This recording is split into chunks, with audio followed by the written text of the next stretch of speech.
Good morning, Hawaii. Butit na abutan pa natin ang araw na to.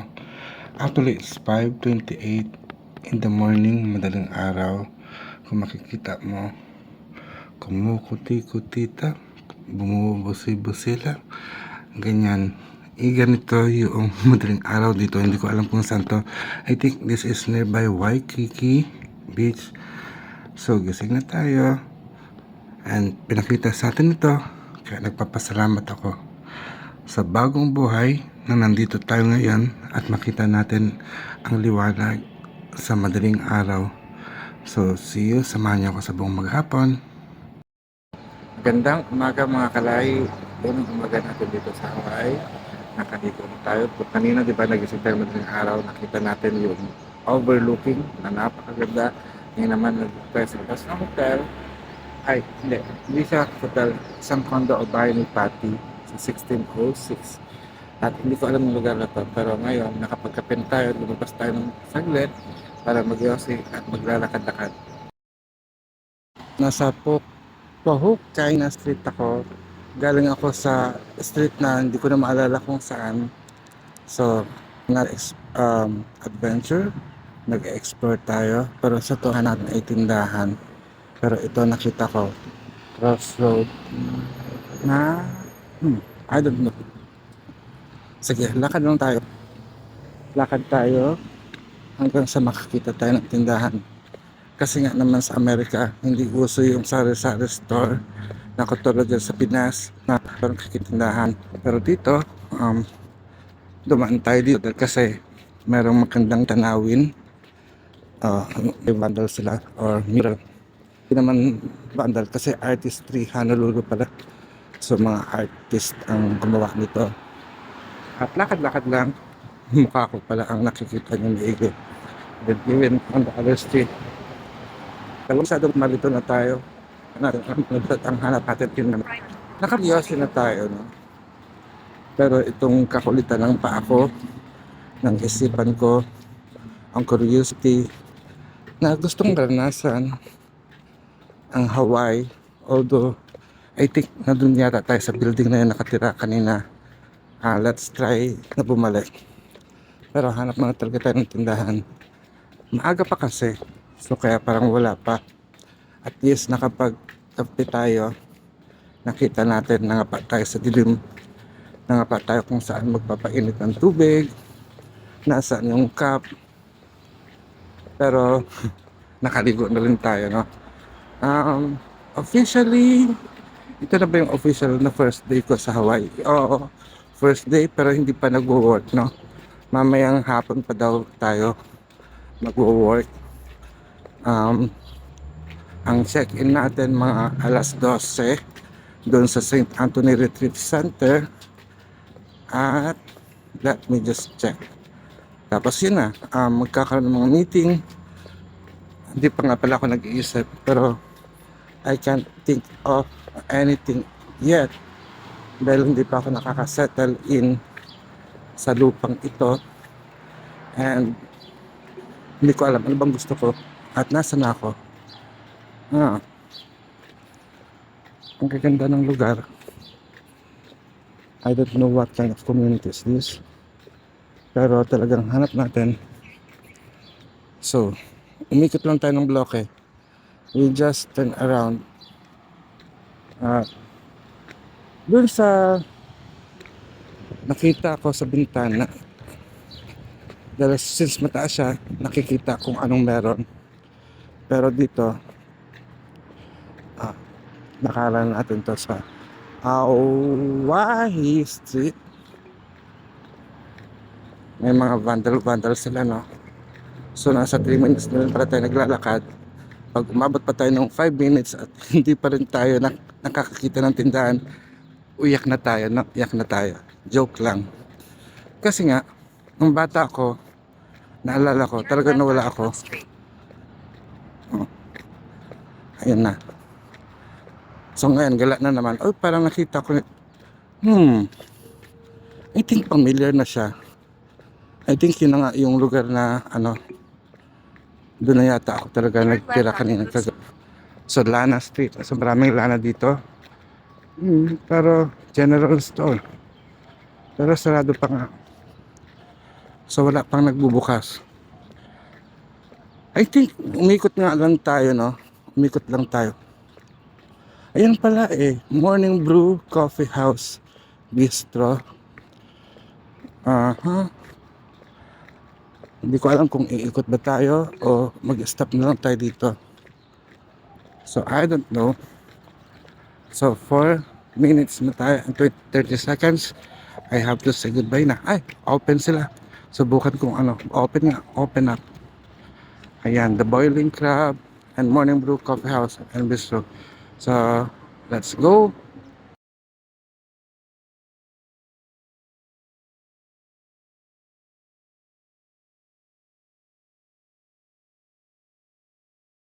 Ayun nga, nakabalik na rin tayo sa lugar na kung saan tayo nagmula. Pero hindi ko alam kung makakapasok tayo. But then, subok pa rin natin na lumibot. Since hindi ako naliligaw kasi naalala ko ito yung building the collection, whatever. No? Sa Alamo 1, oh my God, ang Alamo na ay medyo expensive yung lugar.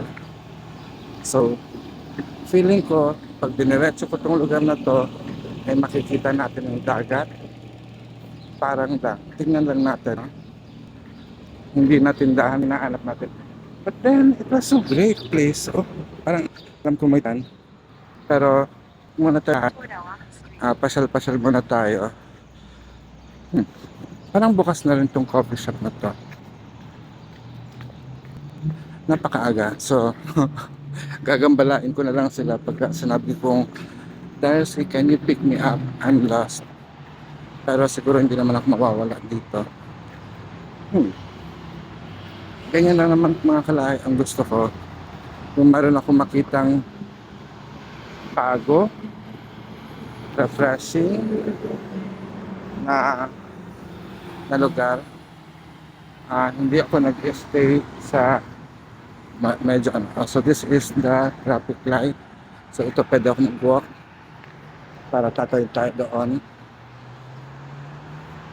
Sana wala tayong nilalabag na batas dito sa Hawaii.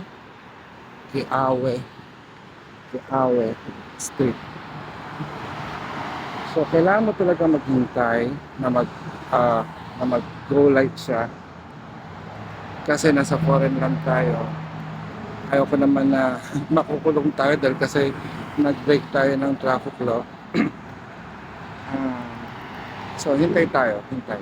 So papas muna ba natin? Paano ba ito ipinapos? So mamaya ulit tayo.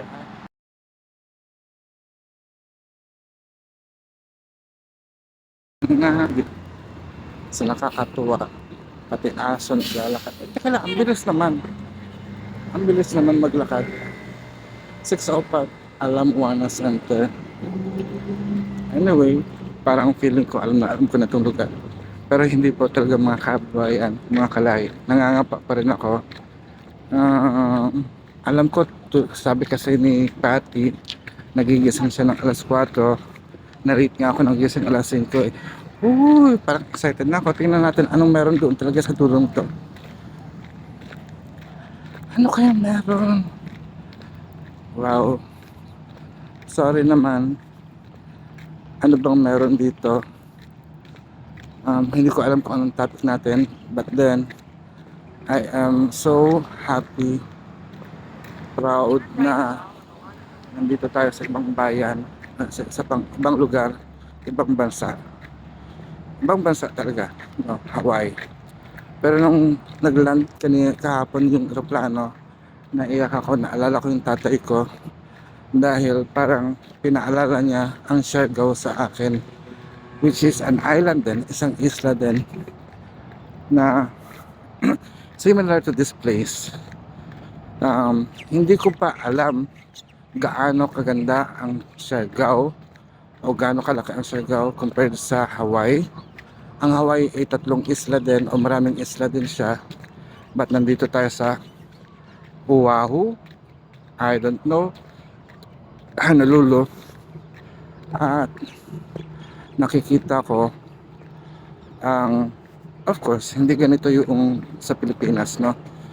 Parang established na sila dito. Pero gusto ko talaga makita ko anong meron nandun. Ano kaya meron doon? Nakikita ko may liwanag. But yung liwanag na yun ay galing sa sasakyan. Pero, pump station, so parang septic tank or whatever.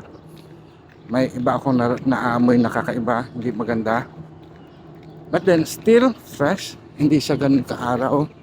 Maaga pa. Ang sabi ni Darcy, sa mga susunod na panahon, eh medyo magkakaroon ng ulan. Doon o doon?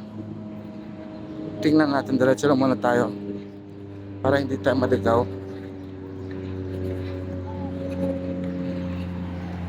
So tuloy-tuloy lang po tayo sa paglalakad, mga kalahi. So 10 minutes na kaagad yung ating video, no? 10 minutes. Sa bagay kasi pasyal-pasyal naman to eh. Okay lang. To be honest, hindi naman talaga pasyal-pasyal ang layunin ko dito sa Honolulu. Kumbaga ginagamit ko yung free time ko. Ito yung free time ko na makapag-vlog, to enjoy myself. Na simple lang naman. Nag-enjoy ako sa coffee, mag-enjoy ako sa pagkain, mag-enjoy ako sa place.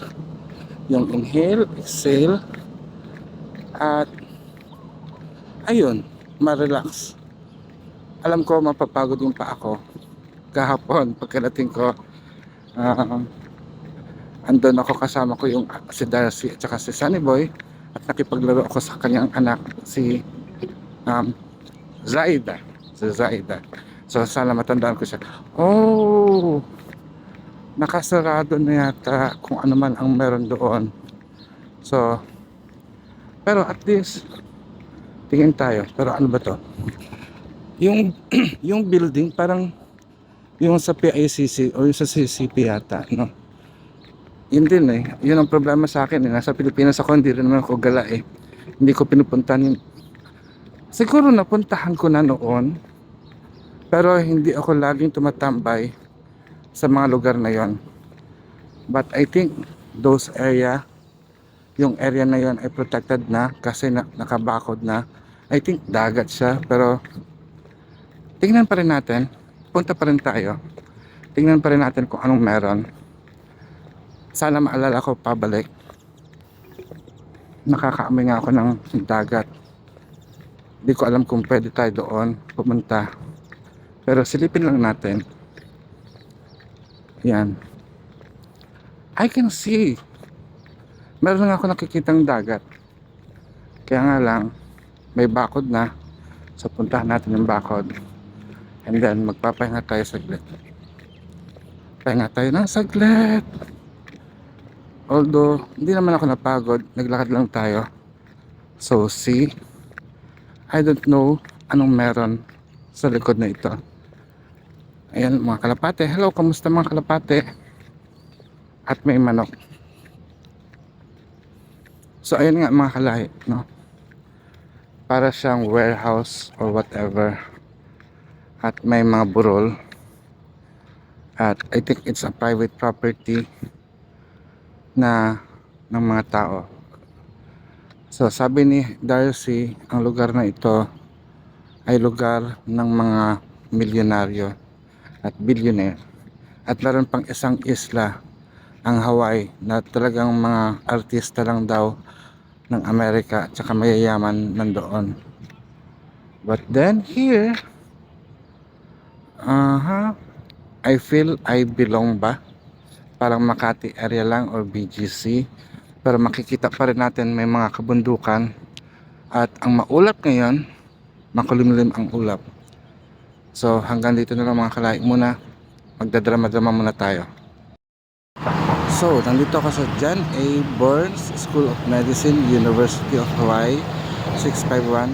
At saka yung street niya ay Kakaako, di ba? Kakaako. So Kakaako.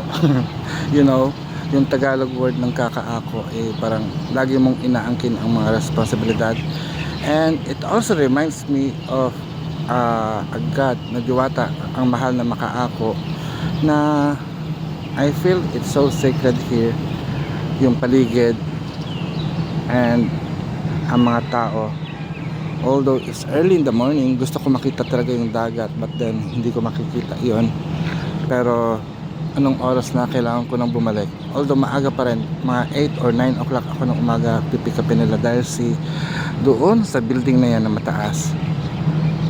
So may malunggay ako nakikita, may puno ng akasya, so almost similar.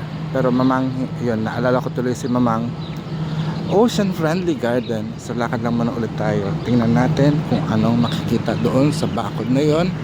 Pero dahan-dahan tayo maglakad, tingin sa kaliwa, tingin sa kanan. Hindi nyo ako nakikita na tumitingin sa kaliwa at kanan, but then see, may malunggay din. Mamang, mamili ka na lang ng mamitas ka na lang ng malunggay sa atin, di ba? And then I think ayun yung apatot, noni. Ang dami na halaman sa loob. Kakaaku Garden. So makikita natin breadfruit, marang, and everything. Kaya nga lang, ayaw ko nang lumayo pa. Babalik muna ako sa aking pinagmulan. I'll try to find some food